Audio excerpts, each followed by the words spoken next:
An Ontario high school teacher is now one of the top Hyrox athletes in the world.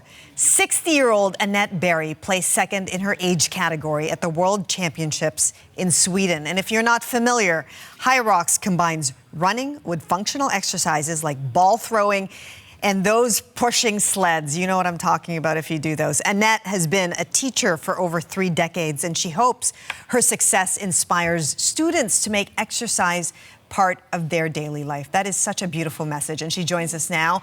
Annette, when I came across your story on CBC News, I thought we have to get her in here because I have so many questions for you. Well, thank you for having me. Well, first of all, congratulations. And I want you to take me back to the Hyrox World Championship. How was that experience for you? It was very different. It was international. I've been going to road races since 1998 after our 4th of 5 boys was born. And really it was just a way to set a goal and change how I exercised in preparation for that goal. So to go to something international and to go to a destination race was really new for me. Stockholm was a lovely place to do it. Yeah. And Annette, how long did it take for you to train to get to this level and then even place second in this World Championship?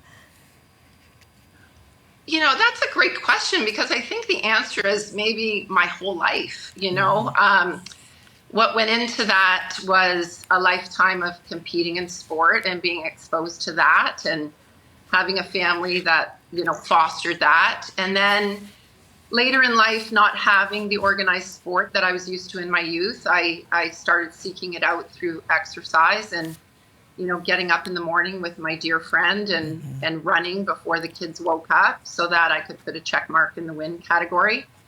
And then having children that competed. My eldest son was a competitive runner, and once he went off to university, I started running with his running club in London and was coached by experts to chase some goals. And so, it's not lost on me that all of that went into what happened in Stockholm. And then, just a series of events that were fortunate for me, getting hooked up with a gym in my community called the HIT Crew that prepared me for the strength exercises, which are really new to me.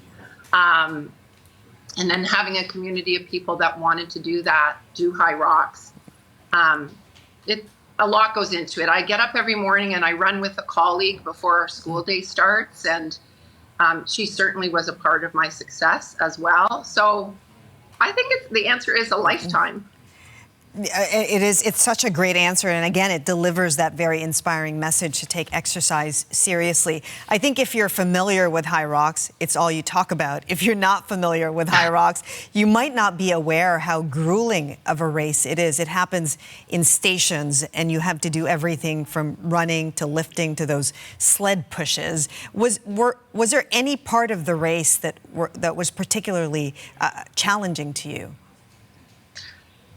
Physically, it's all challenging. I think the panic for me was present in the first 2 stations. I had such a dry mouth. I had never experienced that even in a road race. And I thought, what is happening?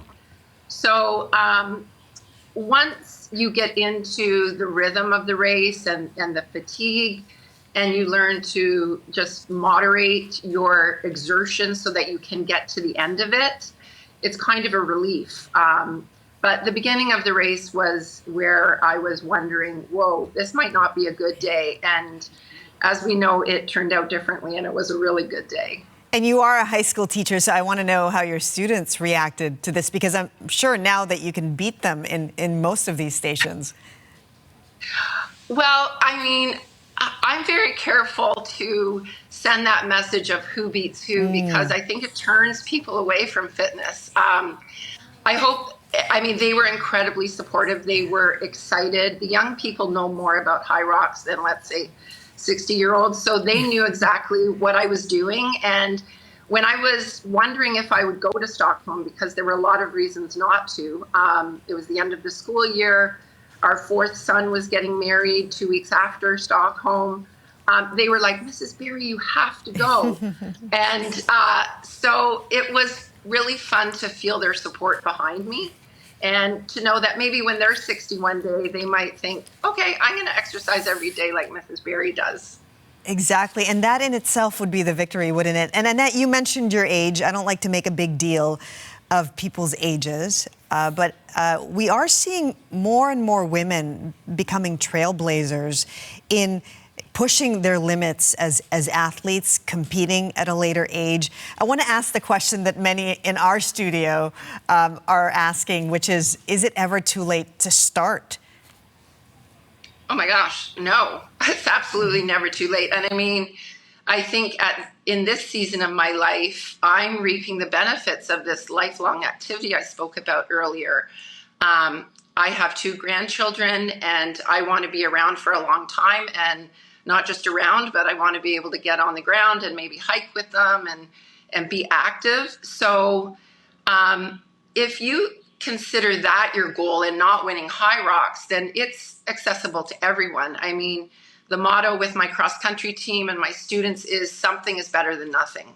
And the bare minimum should be 1 hour of physical activity a day. Well, Annette Barry, thank you so much for inspiring all of us on Morning Live today. Really appreciate you sharing your story.